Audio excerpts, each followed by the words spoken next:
Deer students, আজ তোমাদের বোঝানো হবে স্পোকেন ইংলিশ। স্পোকেন ইংলিশ আমাদের জীবনে অত্যন্ত গুরুত্বপূর্ণ। আমরা কিছু রুলস নিয়ে কথা বলছি। আমরা বোর্ডের দিকে একটু যাচ্ছি, কথা না বাড়িয়ে। তো অবশ্যই বোর্ডের দিকে যাওয়ার আগে একটু কথা না বলি নয়। ভিডিও তোমরা অবশ্যই শুরু থেকে শেষ পর্যন্ত ভালো করে দেখার চেষ্টা করবে, ইনশাল্লাহ অনেকটাই শিখবে। তো আমরা চলে আসি স্পোকেন ইংলিশের কিছু সূত্র বা ফর্মুলা নিয়ে আমরা একটু কথা বলতে আসছি। স্পোকেন ইংলিশ কারো কিছু হওয়ার কথা আছে বোঝাতে কোন সূত্র প্রয়োগ করতে হবে? Am oblique is oblique are supposed to be. আবার বলছি, am oblique is oblique are suppose to B.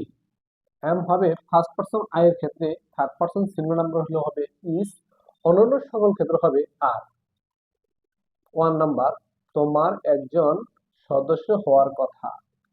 You are, you যেহেতু সেকেন্ড পারসন সেক্ষেত্রে আর হবে, তারপরে suppose to be a member. You are suppose to be a member, তোমার একজন সদস্য হওয়ার কথা। 2 নাম্বার, তার একজন ডাক্তার হওয়ার কথা। He is supposed to be a doctor. 3 number, মারিয়ামের একজন শিক্ষিকা হওয়ার কথা। Mariam is suppose to be a teacher. 4 নম্বর, মাহিনের একজন ইউটিউবার হওয়ার কথা। Mahin is suppose to be a YouTuber. সুইটির একজন গায়িকা হওয়ার কথা। Sweety is suppose to be a singer.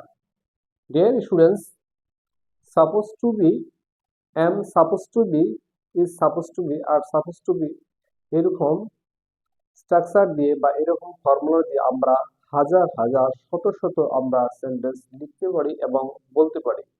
তো এই সূত্রটি আমাদের অবশ্যই গুরুত্বপূর্ণ, মনে রাখতে হবে। অবশ্যই আমরা আরো অন্যান্য বিভিন্ন সেন্টেন্স বাক্য বানাতে পারবো। তো আমরা আরো একবার দেখে আসি। 1 নম্বর, তোমার একজন সদস্য হওয়ার কথা। You are supposed to be a member. 2 নম্বর, তার একজন ডাক্তার হওয়ার কথা। He is suppose to be a doctor. 3 নম্বর, মারিয়ামের একজন শিক্ষিকা হওয়ার কথা। Mariam is suppose to be a teacher. 4 নম্বর, মাহিনের একজন ইউটিউবার হওয়ার কথা। Mahin is suppose to be a YouTuber. 5 নম্বর, সুইটির একজন গায়িকা হওয়ার কথা। Sweety is supposed to be a singer.